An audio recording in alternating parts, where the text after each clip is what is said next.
영상 시작 전 여러분들의 구독과 좋아요는 큰 힘이 됩니다. 이른 아침 햇살이 부대 막사 창문을 통해 스며들었습니다. 21살 김재호는 새하얀 이불을 정갈하게 개며 하루를 시작했죠. 신병으로 자대 배치를 받은 지 이제 3주째. 아직은 모든 게 낯설고 조심스러웠어요. 재호는 어릴 적부터 모범생이었습니다. 성적도 좋았고 품행도 단정했죠. 특히 유복한 환경에서 자란 덕분에 남들보다 예의 바르고 깔끔한 성격을 지니고 있었습니다. 하지만 그에게는 남들과 다른 특별한 점이 하나 있었어요. 바로 어머니가 항공작전 사령부 소속의 현역 소장인 박윤진 장군이라는 사실이었죠. 박윤진은 군 간부 중에서도 손꼽히는 엘리트였습니다. 투스타라고 불리는 소장 계급을 달고 있었고 항공작전 사령부에서 중요한 보직을 맡고 있었어요. 하지만 재우에게는 이런 어머니의 후광이 부담스러웠습니다. 어릴 때부터 늘 박윤진 장군의 아들이라는 수식어가 따라다녔거든요. 그래서 재우는 군대에서만큼은 평범하게 지내고 싶었습니다. 입대 전부터 마음먹었던 일이죠.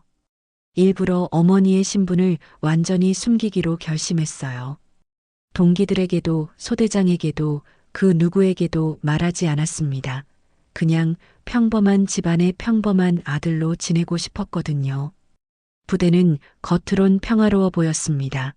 아침 점호부터 저녁 취침, 점검까지 모든 일과가 규칙적으로 돌아갔어요. 하지만 재우는 며칠 지나면서 뭔가 이상한 기운을 느끼기 시작했습니다. 고참들의 눈빛이 심상치 않았거든요. 특히 병장 오대호와 상병 박건우는 신병들을 바라보는 시선이 달랐어요. 마치 사냥감을 보는 듯한 그런 느낌이었죠. 다른 동기들도 그들 앞에서는 고개를 푹 숙이고 숨죽여 지냈습니다. 재우도 처음엔 그냥 기수 문화 때문이라고 생각했어요. 하지만 점점 시간이 지날수록 이상한 일들이 늘어났습니다. 심야에 갑자기 깨워서 얼차려를 시키거나 사소한 실수로 벌을 받는 일이 잦아졌어요. 재우는 이런 상황들을 일기에 적어가며 참아보려 했습니다. 어머니에게는 절대 말할 수 없는 일이었거든요. 동기 중 한 명인 이병 최민호는 이미 눈에 띄게 야위어 있었어요. 밤마다 화장실에서 울음소리가 들려왔습니다. 재우는 그런 최민호를 보며 앞으로 자신에게도 똑같은 일이 벌어질 거라는 불안감을 느꼈어요. 하지만 어떻게 해야 할지 방법을 몰랐습니다. 그날 저녁 재우는 어머니 박윤진에게 전화를 걸었습니다.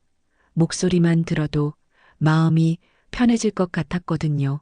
하지만 정작 전화가 연결되자 아무 말도 할 수 없었어요. 그저 어머니의 따뜻한 목소리만 들으며 눈물을 참았습니다. 박윤진은 아들의 전화를 받으며 뭔가 이상함을 감지했습니다. 재우의 목소리가 평소와 달랐거든요. 떨리고 있었고 말수도 현저히 줄어 있었어요. 통화 너머로 들려오는 병사들의 거친 말투와 웃음소리도 신경에 걸렸습니다. 엄마로서의 직감이 발동했죠. 박윤진은 수십 년간 군 생활을 해오면서 부대 내 분위기를 읽는 능력이 뛰어났어요. 아들의 침묵과 배경, 소음만으로도 그곳에 문제가 있다는 걸 느꼈습니다. 하지만 섣불리 개입할 수는 없었어요. 재우가 원하지 않을 게 분명했거든요. 한편 재우는 본격적으로 지옥 같은 부대 생활을 시작하고 있었습니다. 병장 오대호는 재우를 특별히 눈여겨보기 시작했어요. 너무 깔끔하고 예의 바른 모습이 마음에 들지 않았던 거죠. 상병 박건우도 마찬가지였습니다. 둘은 재우를 집중 표적으로 삼기로 작정한 듯 했어요. 첫 번째 가혹행위는 사소한 일로 시작됐습니다. 재우가 내무반 청소를 할 때 구석진 곳에 먼지를 제대로 닦지 못했다는 이유였어요. 오대호는 재우를 화장실로 불러내 발가락을 라이터 불에 그을렸습니다. 아주 짧은 시간이었지만 재우에게는 충격적인 경험이었죠. 그 다음 날부터는 더욱 체계적인 괴롭힘이 시작됐어요. 박건우는 재우의 손을 벽에 대고 주먹으로 내리쳤습니다. 손등이 시퍼렇게 멍들었지만 재우는 아무에게도 말할 수 없었어요. 이런 일이 알려지면 더 큰 보복이 있을 거라는 걸 알았거든요. 심리적 가혹행위는 더욱 견디기 힘들었습니다. 밤마다 잠들기 직전에 깨워서 의미 없는 얼차려를 시켰어요. 팔굽혀펴기를 100개씩 시키거나 오리걸음으로 복도를 돌게 했죠. 재우는 점점 체력이 떨어지고 정신적으로도 무너져 갔습니다. 동기 최민호의 상황은 더욱 심각했어요.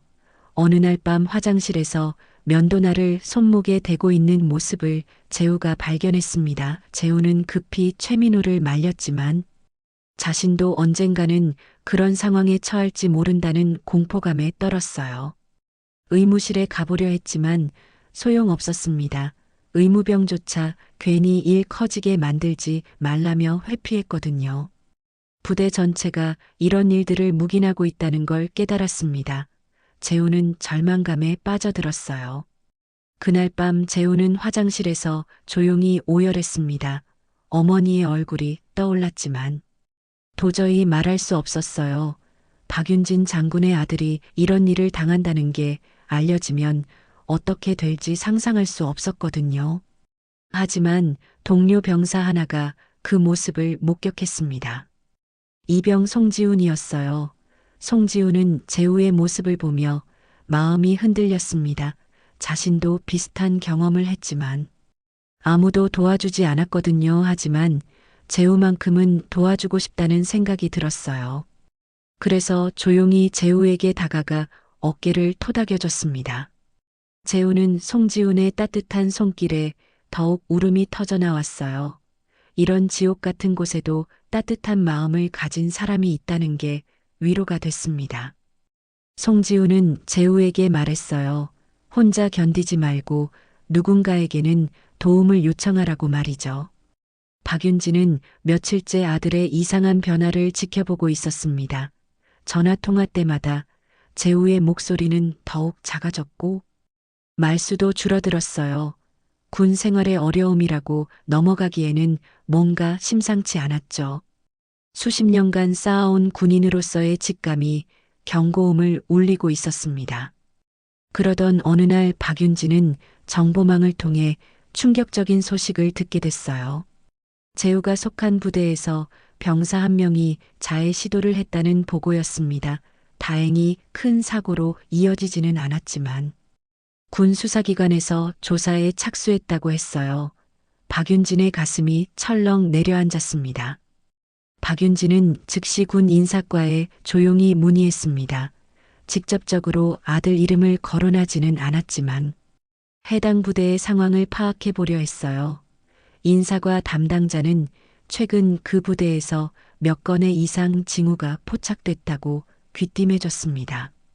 신병들의 의무실 방문 빈도가 늘었고 상담 요청도 증가했다는 내용이었죠. 한편 재우는 점점 더 깊은 절망 속으로 빠져들고 있었습니다. 오대호와 박건우의 가혹행위는 날이 갈수록 더욱 치밀하고 잔인해졌어요. 이제는 물리적 폭력뿐만 아니라 정신적 고문까지 동원하고 있었습니다. 재우를 고립시키고 다른 동기들 앞에서 모욕 주기까지 했죠. 어느 날 밤 박건우는 재우를 창고로 불러냈습니다. 그곳에서 재우에게 기압을 가했어요. 무릎으로 가슴을 눌러 숨을 쉬지 못하게 만들었죠. 재우는 숨이 막혀 죽을 것 같은 공포를 느꼈습니다. 박건우는 웃으며 말했어요. 이런 게 진짜 군대라고 약한 놈은 견디지 못한다고 말이죠. 구타도 더욱 체계적으로 이루어졌습니다. 멍이 잘 보이지 않는 부위를 골라서 때렸어요. 갈비뼈 사이나 허벅지 안쪽 같은 곳 말이죠. 재우는 걸을 때마다 아팠지만 표시를 낼 수 없었습니다. 혹시라도 다른 사람들이 알게 되면 더 큰 보복이 기다리고 있을 거라는 걸 알았거든요. 얼차려도 점점 더 가혹해졌습니다. 한밤중에 깨워서 복도에서 기마 자세를 1시간씩 유지하게 했어요. 다리가 후들거려 쓰러져도 다시 일으켜 세웠죠. 재우는 체력적으로도 정신적으로도 한계에 다다르고 있었습니다. 의무실에 가려고 했지만 여전히 소용없었어요. 의무병은 재우를 보더니 대충 파스만 줬습니다. 그리고 조용히 귀띔해줬죠. 괜히 일 커지게 만들지 말라고, 여기서 소문나면 더 힘들어진다고 말이에요. 재우는 아무도 자신을 도와주지 않는다는 절망감에 빠졌습니다. 그날 밤 재우는 또다시 화장실에서 조용히 울었어요. 어머니의 얼굴이 떠올랐지만 여전히 말할 수 없었습니다. 박윤진 장군의 아들이라는 게 알려지면 오히려 더 큰 표적이 될 수도 있다고 생각했거든요. 하지만 이미 한계점에 다다르고 있었습니다. 동료 병사 송지훈이 다시 그 모습을 목격했어요. 송지훈은 재우에게 다가가 작은 목소리로 말했습니다. 이렇게 계속 혼자 견디면 안 된다고, 누군가에게는 꼭 도움을 요청해야 한다고 말이죠. 재우는 송지훈의 말을 들으며 마음이 조금씩 흔들리기 시작했습니다. 박윤진은 더 이상 참을 수 없었습니다. 아들의 목소리가 점점 더 작아지고 있었고, 최근에는 전화조차 제대로 받지 않았어요. 군인으로서 수십 년을 살아온 경험으로 봤을 때 이건 단순한 적응 문제가 아니었습니다. 뭔가 심각한 일이 벌어지고 있다는 확신이 들었죠.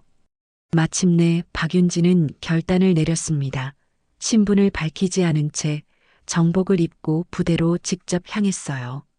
소장 계급장이 달린 정복을 보면 누구든지 긴장할 수밖에 없었죠. 하지만 박윤진은 조용히 움직이기로 했습니다. 아들에게 피해가 가지 않도록 신중하게 접근해야 했거든요. 헬기 착륙음이 부대 전체에 울려 퍼졌습니다. 갑작스러운 고위 간부의 방문에 부대는 발칵 뒤집혔어요.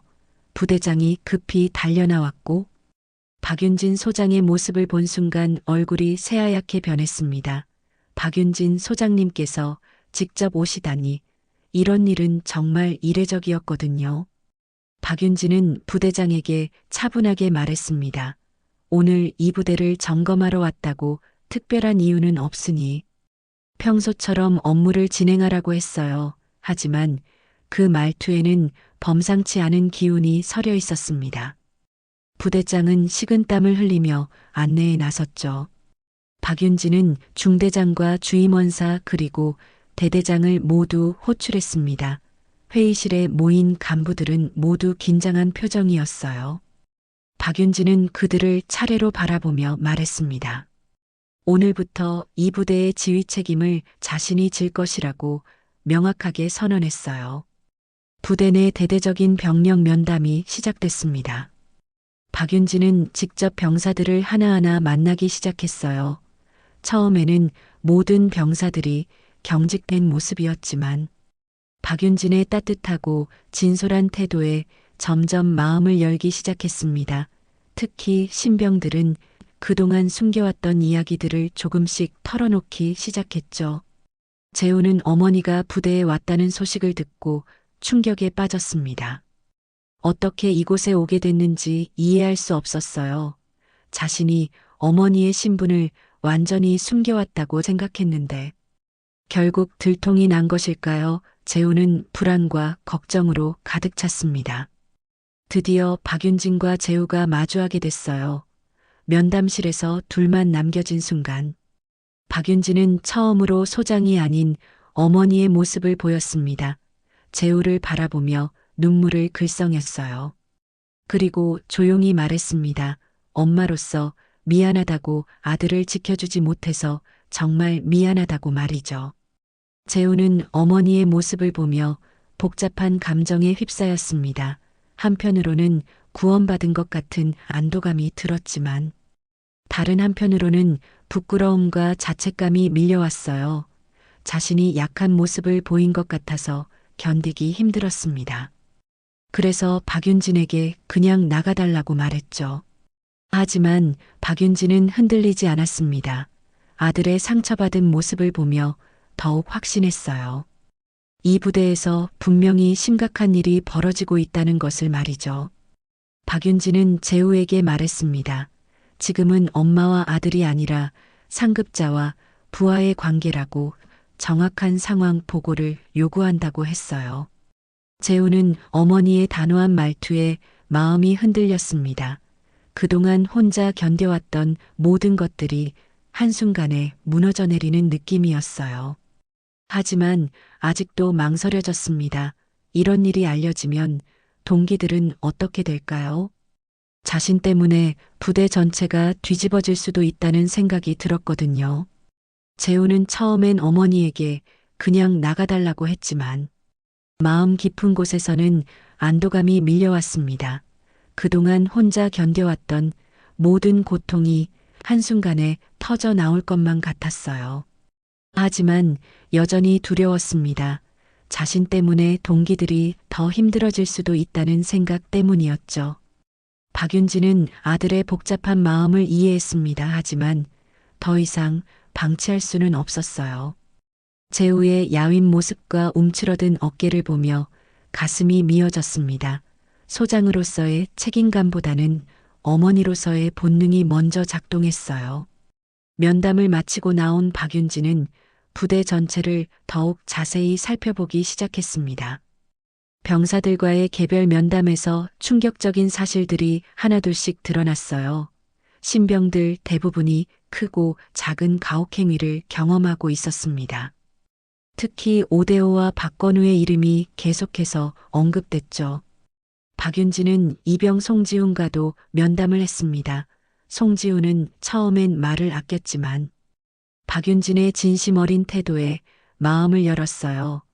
재우가 당한 일들을 자세히 증언해줬습니다. 발가락 화상 사건부터 기합 고문까지 모든 것을 말이죠. 박윤진은 분노로 주먹을 꽉 쥐었습니다. 그날 밤 재우는 후임들의 무서운 눈빛을 받으며 내무반으로 돌아왔어요. 모든 병사들이 낮에 있었던 일을 알고 있었습니다. 재우 때문에 부대가 뒤집어졌다는 시선들이 따가웠어요. 오대호와 박건우는 재우를 째려보며 무언의 협박을 보냈습니다. 하지만 그 순간 재우는 깨달았습니다. 자신이 아니면 아무도 이 지옥을 끝낼 수 없다는 사실을 말이에요. 후임들이 겪고 있는 고통도 자신과 똑같았습니다. 이미 최민호는 자해 시도까지 했었거든요. 재우는 더 이상 침묵할 수 없다고 결심했어요. 다음 날 아침 재우는 어머니를 다시 찾아갔습니다. 이번에는 자신의 상황을 상세히 털어놓기로 했어요. 박윤진은 아들의 변화된 모습을 보며 마음을 다잡았습니다. 재우가 용기를 낸 만큼 자신도 더욱 단호하게 대처해야 한다고 생각했죠. 재우는 지난 몇 주 동안 겪었던 모든 일들을 차근차근 설명했습니다.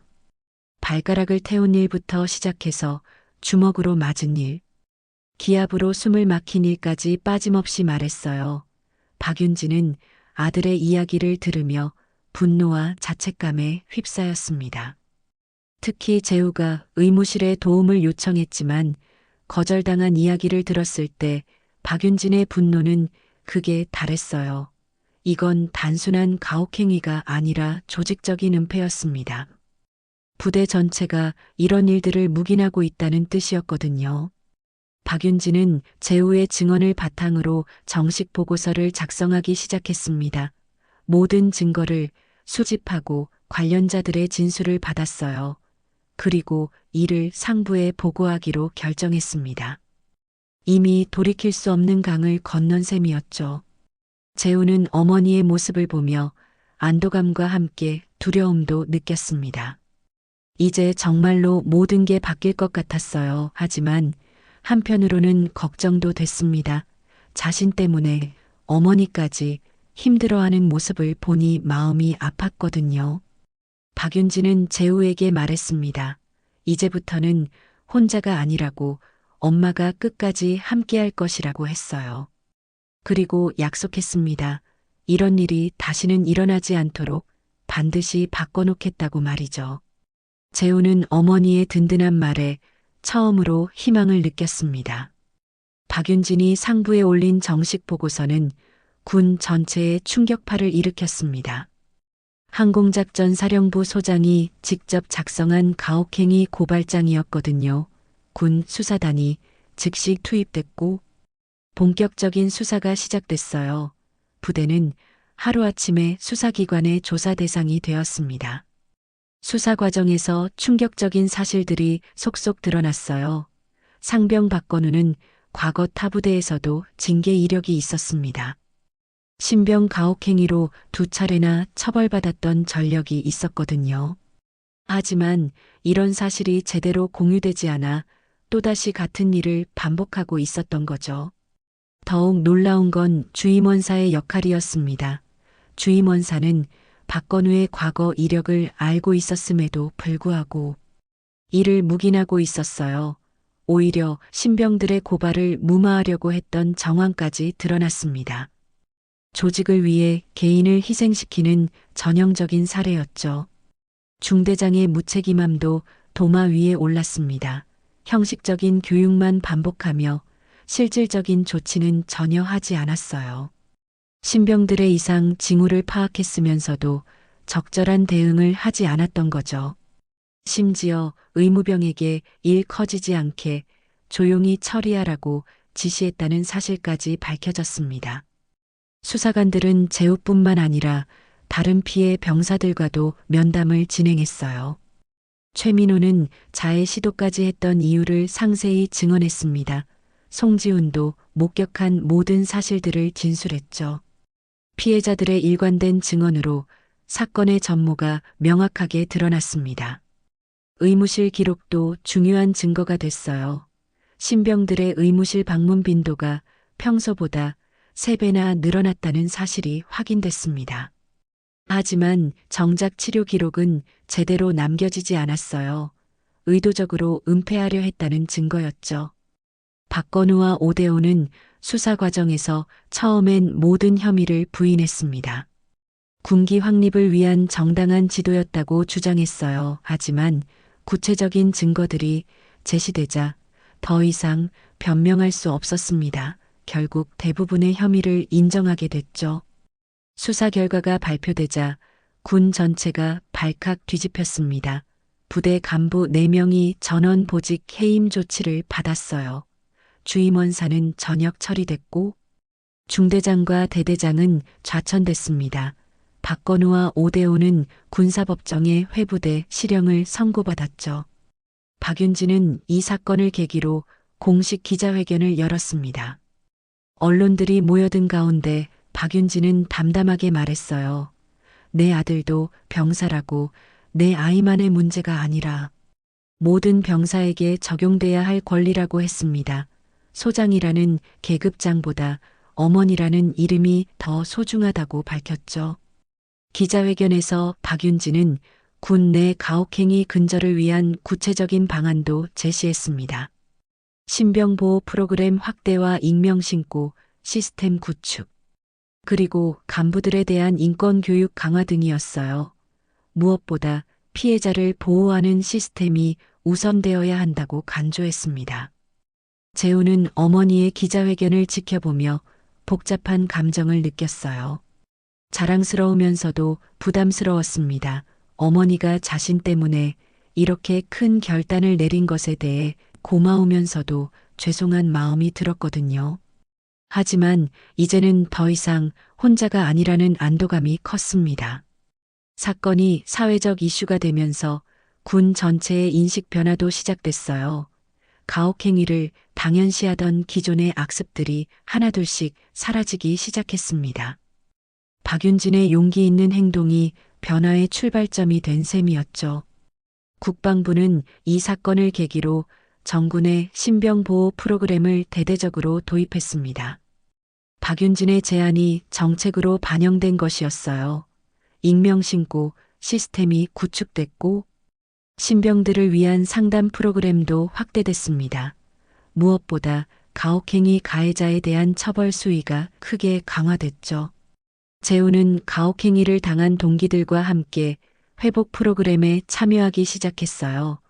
전문 상담사들이 투입돼 심리 치료를 받았습니다. 처음엔 모든 게 어색했지만 점차 마음의 상처가 아물어가는 걸 느꼈어요. 특히 동기들과 함께 이야기를 나누면서 서로를 위로할 수 있었습니다. 최민호도 많이 좋아졌어요. 자해 시도 이후 깊은 우울감에 빠져 있었지만 상담 치료를 통해 점점 회복되고 있었습니다. 재우와 함께 운동도 하고 이야기도 나누며 예전의 밝은 모습을 되찾아갔죠. 송지우는 이런 변화를 지켜보며 뿌듯해했습니다. 부대 분위기도 완전히 바뀌었어요. 새로 부임한 간부들은 병사들의 인권을 최우선으로 생각했습니다. 기수 문화나 가혹행위 같은 악습들이 자취를 감췄죠. 대신 동료애와 상호 존중의 문화가 자리 잡기 시작했습니다. 재우는 이런 변화를 보며 자신의 용기가 헛되지 않았다고 느꼈어요. 박윤진은 참모총장을 찾아가 긴 대화를 나눴습니다. 이번 사건을 통해 많은 것을 깨달았다고 말했어요. 별을 달고도 엄마라는 이름을 잊은 적 없다고 했습니다. 그리고 조용히 사직서를 꺼내 보였죠. 참모총장은 깜짝 놀라며 만류했지만 박윤진의 결심은 굳었습니다. 박윤진은 자신의 결정에 대해 설명했어요. 군인으로서 수십 년을 살아왔지만 정작 내 아들을 지켜주지 못했다고 했습니다. 이제는 다른 방식으로 봉사하고 싶다고 말했죠. 군 밖에서 인권 활동을 통해 더 많은 병사들을 도울 수 있을 거라고 생각한다고 했습니다. 언론에서는 박윤진을 엄마별이라고 부르기 시작했어요. 계급장보다 모성애를 택한 장군이라는 의미였습니다. 사회 전체가 박윤진의 용기에 박수를 보냈죠. 특히 군 복무 중인 아들을 둔 어머니들의 지지가 뜨거웠습니다. 박윤진의 사직은 군 전체에 큰 파장을 일으켰어요. 많은 간부들이 자신들의 리더십을 돌아보게 됐습니다. 병사들을 어떻게 대해야 하는지 근본적인 성찰이 시작됐죠. 인권 교육도 대폭 강화됐고 가혹행위 예방을 위한 시스템도 더욱 체계화됐습니다. 재우는 어머니의 결정을 듣고 복잡한 마음이었어요. 자신 때문에 어머니가 오랜 군 생활을 포기하게 된 것 같아서 마음이 무거웠습니다. 하지만 박윤진은 재우에게 말했어요. 이건 포기가 아니라 새로운 시작이라고, 더 의미 있는 일을 할 수 있게 된 거라고 했죠. 박윤진은 전역 후 군 인권센터 설립 준비에 착수했습니다. 자신의 경험을 바탕으로 더 많은 병사들을 도울 수 있는 시스템을 만들고 싶었어요. 재우도 어머니의 뜻에 동참하기로 결심했습니다. 제대 후에는 함께 활동하겠다고 약속했죠. 부대에서 재우를 바라보는 시선도 완전히 달라졌어요. 처음엔 고자질쟁이라고 비난하던 시선들이 있었지만 이제는 용기 있는 고발자로 인정받았습니다. 후임들도 재우를 존경하며 따랐어요. 무엇보다 재우 자신이 점점 웃음을 되찾아가고 있었습니다. 제대 후 재우는 어머니 박윤진과 함께 군 인권센터 활동가로서 새로운 삶을 시작했습니다. 처음엔 자신의 경험을 남들 앞에서 이야기하는 것이 쉽지 않았어요. 하지만 점차 자신과 같은 피해를 당하는 후배들을 도와야겠다는 사명감이 생겼습니다. 인권센터는 박윤진이 전역 후 설립한 비영리단체였어요. 군 복무 중 인권 침해를 당한 병사들을 상담하고 법적 지원을 해주는 곳이었습니다. 재우는 이곳에서 피해자들과 직접 만나며 상담 업무를 담당했죠. 자신의 경험이 누군가에게는 큰 도움이 된다는 걸 깨달았습니다. 어느 날 재우에게 상담을 요청한 이병이 있었어요. 이름은 이준호였는데 재우와 비슷한 상황에 처해 있었습니다. 고참들의 가혹행위에 시달리고 있었지만 어디에도 호소할 곳이 없다고 했어요. 재우는 이준호의 이야기를 들으며 과거 자신의 모습을 떠올렸습니다. 재우는 이준호에게 자신의 경험담을 들려줬어요. 어떻게 용기를 내서 문제를 해결했는지 구체적으로 설명했습니다. 혼자 견디지 말고 반드시 도움을 요청하라고 조언했죠. 이준호는 재우의 말에 큰 용기를 얻었고 결국 정식으로 신고하기로 결심했습니다. 박윤진은 전국을 돌아다니며 강연 활동을 했습니다. 군 간부들을 대상으로 한 인권 교육이었어요. 엄마 별이라는 별명으로 유명해진 덕분에 많은 사람들이 강연을 들으러 왔습니다. 박윤진은 늘 간조했어요. 모든 병사는 누군가의 소중한 자식이라고 말이죠. 재우의 활동은 언론의 주목을 받기 시작했어요. 어느 날, 한 기자가 재우를 찾아와 인터뷰를 요청했습니다. 기자는 궁금한 듯 물었어요. 당신 어머니가 투스타여서 가능했던 일 아닐까요? 라고 말이죠. 다른 병사들은 이런 도움을 받을 수 없지 않냐는 질문이었습니다. 재우는 기자의 질문을 듣고 잠시 생각에 잠겼어요. 그리고 조용히 웃으며 대답했습니다. 그래서 이제는 별 없이도 바뀔 수 있도록 제가 하려는 겁니다라고 말했죠. 어머니의 힘이 아니라 제도적인 변화를 통해 모든 병사들이 보호받을 수 있어야 한다고 강조했습니다. 인권센터의 활동은 점점 확대됐어요. 전국 각지에서 상담 요청이 들어왔고 성공적으로 해결되는 사례들도 늘어났습니다. 재우는 이런 변화를 보며 자신의 선택이 옳았다고 확신했어요. 과거의 아픈 경험이 이제는 남을 도울 수 있는 소중한 자산이 된 셈이었습니다. 박윤진도 아들의 성장한 모습을 보며 뿌듯했어요. 군복을 벗은 것에 대한 아쉬움은 전혀 없었습니다. 오히려 더 의미 있는 일을 하고 있다는 보람을 느꼈죠. 모든 어머니들이 안심하고 아들을 군대에 보낼 수 있는 세상을 만드는 것이 새로운 목표였습니다. 재우는 가끔 옛 부대 동기들과 만나기도 했어요. 최민호는 건강하게 제대해서 대학에 복학했고 송지우는 공무원이 되어 열심히 살고 있었습니다. 모두들 재우의 용기 덕분에 새로운 삶을 살 수 있게 됐다며 고마워했죠. 어느 날 재우는 새로 입대하는 후배들을 위한 특강을 하게 됐어요. 강당을 가득 메운 예비 장병들을 보며 재우는 말했습니다. 군대는 여러분을 단련시키는 곳이지. 고통을 주는 곳이 아니라고. 잘못된 일을 당하면 반드시 목소리를 내라고 했죠. 재우의 이야기는 많은 사람들에게 감동을 줬습니다. 한 명의 용기가 전체 시스템을 바꿀 수 있다는 희망을 보여줬거든요. 박윤진과 재우 모자의 이야기는 이제 군 인권 역사의 한 페이지를 장식하게 됐습니다.